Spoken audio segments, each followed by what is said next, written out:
से तो कोई नहीं बच सकता। मुझे लगा कि आप घर पर नहीं हैं, इसलिए छुपकर अपनी सहेली से बात कर रही थी। आप भी ना कहीं से भी टपक जाती हैं। ठीक से बात करो मुझसे। अभी जाकर मम्मी पापा जी को बता दूंगी कि आपकी बेटी कॉलेज के बहाने अपने दोस्तों के संग फिल्म देखने चली है। अरे नहीं नहीं भाभी, ऐसा प्लीज मत करना। आप जो बोलेंगी मैं वो करूंगी, लेकिन प्लीज मम्मी पापा को कुछ मत बताना। अगले दिन सुबह के वक्त, क्या बात है पापा, इस तरह चुपचाप क्यों बैठे हैं? आपकी तबीयत तो ठीक है ना? अब क्या बताऊं बेटा, इस उम्र में घर पे पड़े मन नहीं लगता। रिटायर्ड हो चुका हूँ, अब तो कोई दोस्त भी नहीं है। ये बात तो सही है पापा, इस उम्र में मन लगाना वाकई में बहुत मुश्किल होता है। आप कहे तो मैं आपको कहीं घुमाने लेकर जाऊं? क्या पापा जी, अब अपने बेटे से तो झूठ मत बोलिए। मतलब मैंने क्या झूठ बोला? मैंने देखा था पापा जी, सुबह सुबह जब आप मॉर्निंग वॉक करने जाते हैं, पार्क में कम से कम 10 से 15 दोस्त हैं आपके। किस तरह हंसी ठिठोली कर रहे थे आप सब। सब देखा था मैंने। हाँ दीदी ठीक है, बेटा है मेरे दोस्त, बहुत सारे दोस्त हैं। मैं तो बस ऐसे ही उदास बैठा था, थोड़ा सर में दर्द हो रहा था ना, इसलिए। मेरी नजरों से कुछ नहीं बच सकता पापा जी, सब जानती हूँ मैं। मेरी ना तीनों आंखें खुली रखती हूँ। लेकिन बेटा, वो सारे दोस्त सुबह के वक्त मिलते हैं, उसके बाद तो सारा दिन बोर हो जाता हूँ ना मैं। पापा जी मैं बताती हूँ आपको क्या करना चाहिए। किसी एनजीओ से जुड़ जाइए और उनके साथ काम करिए। इस तरह घर में सारा दिन खाली बैठे रहने से क्या होगा? लेकिन अदिति, अगर पापा को एनजीओ के साथ काम करने में कोई इंटरेस्ट नहीं है तो वो क्यों करेंगे? मैंने कहा ना, पापा जी के लिए वही बेस्ट है। मेरी जान पहचान का एक एनजीओ भी है, मैं वहां पर बात कर लेती हूँ। पापा जी आप कल सुबह उठकर वहां चले जाना, आपका मन लगा रहेगा।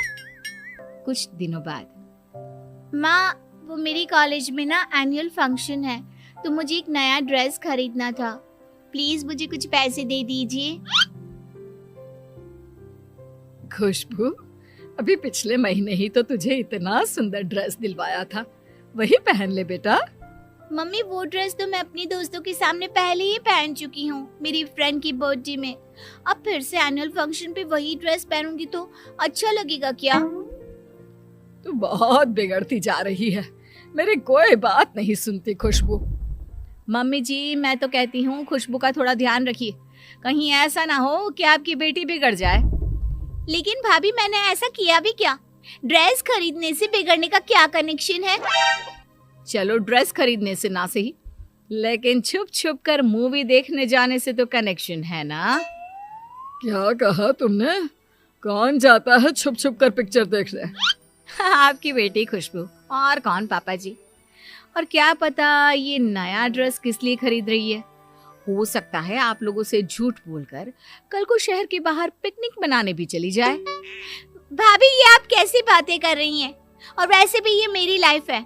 कॉलेज लाइफ सबकी जिंदगी में एक बार ही आती है, अगर मैं उसे एंजॉय करना चाहती हूँ तो इसमें गलत क्या है? वो सब छोड़ो खुशबू, साफ साफ बताओ, क्या तुम हम लोगों से झूठ बोलकर फिल्म देखने गई थी? नहीं मम्मी ऐसा कुछ भी नहीं है, भाभी तो कुछ भी बोलती है। अच्छा, मैं कुछ भी बोलती हूँ? एक मिनट रुकिए मम्मी जी, मेरे पास ना सबूत है इस बात का। अदिति अपने फोन में खुशबू और उसकी सहेलियों का फोटो दिखाती है जिसमें वो फिल्म देखने गए थे। लेकिन भाभी आपको ये पिक्चर्स किसने दी? कौन देगा? उस दिन मैं तुम्हारे पीछे पीछे गई थी तुम पर नजर रखने के लिए कि आखिर जाती कहाँ हो तुम। बहू माना कि खुशबू अपनी सहेलियों के साथ फिल्म देखने गई थी, लेकिन इस तरह उसका पीछा करके उसकी जिंदगी पर नजर रखना ये तो अच्छी बात नहीं। हाँ बेटा, तुम सब लोगों की जिंदगी में इतनी दखल अंदाजी क्यों करती हो? तुम्हें क्या लगता है तुम सबको कंट्रोल कर सकती हो? कंट्रोल नहीं, इसे नजर रखना कहते हैं पापा। मैं ना अपनी सारी आंखें खोल कर चलती हूँ, अरे कल को कोई गड़बड़ ना हो बस इसलिए। हाँ आप लोगों को तो हर बात का बुरा लगता है। कुछ दिनों के बाद अक्षय अपने ऑफिस से काफी देर से लौट कर आता है। क्या बात है, रात के 10 बज गए, वैसे तो आप 6 बजे तक आ जाते हैं, आज इतना लेट कैसे हो गए? कुछ नहीं अदिति, वो बस ऑफिस में थोड़ा काम ज्यादा था, इसलिए देर तक रुकना पड़ा। कोई बात नहीं भैया, कभी कभी चलता है। वैसे भी ये आपकी लाइफ है, अगर आप काम के अलावा भी अपने लिए कुछ करें तो इसमें प्रॉब्लम नहीं होनी चाहिए किसी को। हाँ हाँ खुशबू, तुम तो अपने भाई की साइड लोगी ही, क्योंकि तुम भी तो यही सब करती हो ना। भाभी, मेरे कहने का वो मतलब नहीं था।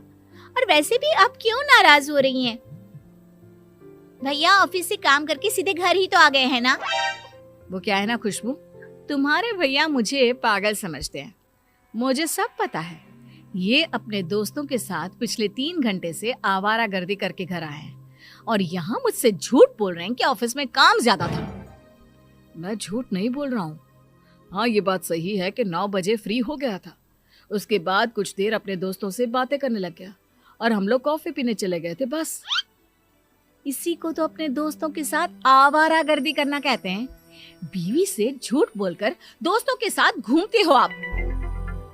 लेकिन अदिति, तुम्हें कैसे पता चला कि मैं अपने दोस्तों के साथ कॉफी पीने गया था? अरे पता कैसे नहीं चलता, आपके दोस्त को फोन करके सारी खबर ले ली थी मैंने। आप पर पूरी नजर रखती हूँ मैं, मुझसे कुछ भी छुपाने की कभी भी कोशिश मत करना। अदिति, माना कि मैं तुम्हारा पति हूं, लेकिन मेरी भी कोई पर्सनल लाइफ है। इस तरह नजर रखने का क्या मतलब है? अब आप इसे कुछ भी समझे, बस ये आदत है मेरी। और सुनो, अगली बार से ऑफिस से सीधे घर आना, समझे? घर में एक बीवी भी है जो तुम्हारा इंतजार करती है। आए बड़े दोस्तों के साथ कॉफी पीने वाले। इतना कहकर अदिति वहां से चली जाती है। उसके जाने के बाद, भैया आपको नहीं लगता भाभी हम सबकी लाइफ को कुछ ज्यादा ही कंट्रोल करती है? मेरा मतलब आप और मैं तो क्या, लेकिन उन्होंने तो पापा को भी नहीं छोड़ा। वही तो, मैं भी परेशान हो गया हूँ अदिति की इस आदत से। हर बात पर नजर रखती है। यार, मेरे किसी दोस्त का कॉल आया, मैंने उससे बात क्या कर ली, मैं कहाँ जा रहा हूँ, क्या खा रहा हूँ, ऐसा लगता है जैसे मेरी पर्सनल लाइफ तो है ही नहीं। और मैं अपने बारे में क्या बताऊं भैया, भाभी की नजरों से तो बचना बहुत मुश्किल है। अपनी किसी सहेली से फोन पर बात भी करती हूँ ना, तो उसकी सारी डिटेल भाभी को पता होती है। जानते हैं, मेरी सारी सहेलियों के नंबर अपने फोन में सेव करके रखती है और कभी भी किसी से कुछ भी पूछ लेती है। वाकई में मेरी बीवी से तो भगवान ही बचाए। और फिर कुछ दिनों के बाद, बहू, मैं जरा अपनी सहेली को मिलने जा रही हूँ, 2 घंटे में लौट आऊंगी। ठीक है मम्मी जी, जल्दी आइएगा, फिर शाम का खाना देर से खाते हैं तो प्रॉब्लम हो जाती है ना आपको। अच्छा अच्छा, ठीक है, जल्दी लौट आऊंगी। शाम के वक्त, मम्मी जी आपने तो कहा था कि आप अपनी सहेली को मिलने जा रही हैं। हाँ, तो सुनीता अपनी सहेली को ही मिलने गई थी, और कहाँ जाएगी वो। पापा जी आपको नहीं पता, मम्मी घर से झूठ बोलकर सीधे अपनी सहेलियों के साथ पार्टी मनाने चली गई थी। अरे बहू, तुमने क्या हम सब के अंदर सीसीटीवी कैमरा लगाया हुआ है? तुम्हें कैसे पता कि मैं किसी पार्टी में गई थी? लेकिन मम्मी, अगर आपको किसी पार्टी में जाना ही था तो आपने घर पर हम लोगों से झूठ क्यों बोला? इसलिए झूठ बोला मम्मी जी ने, ताकि कोई ये ना कहे कि इस उम्र में भी उनको पार्टी करने का शौक है। उन्हें तो अपनी सती सावित्री वाली इमेज बनाकर रखनी थी ना। क्यों मम्मी जी, सही कहा ना मैंने? अरे नहीं नहीं बेटा, ऐसी कोई बात नहीं है, तुम गलत समझ रही हो। मम्मी जी आपने जो किया वो ठीक, लेकिन अगली बार से ध्यान रखिएगा, शाम के 5 बजे तक घर आ जाया कीजिएगा।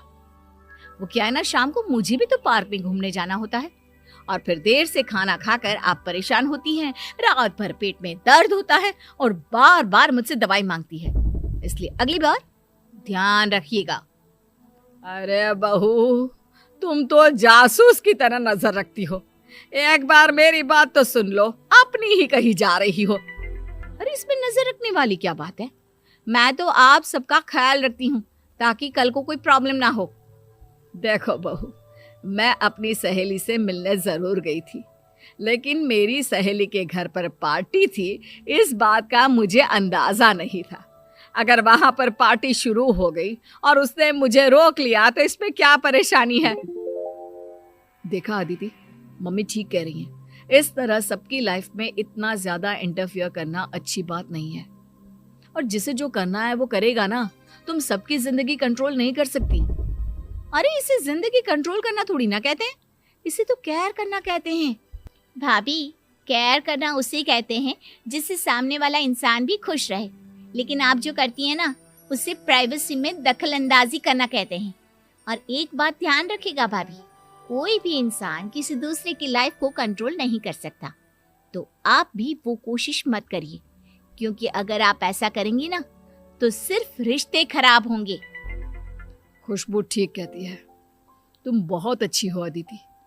बस ये सब लोगों पर अपनी नजर रखना और उनको बात बात पर टोकना बंद कर दो। अब अदिति की आंख खुल जाती है। अपनी इस आदत की वजह से सब लोगों के मन में अपने बारे में ये सोच देखकर वो अपने आप को बदलने का सोच लेती है।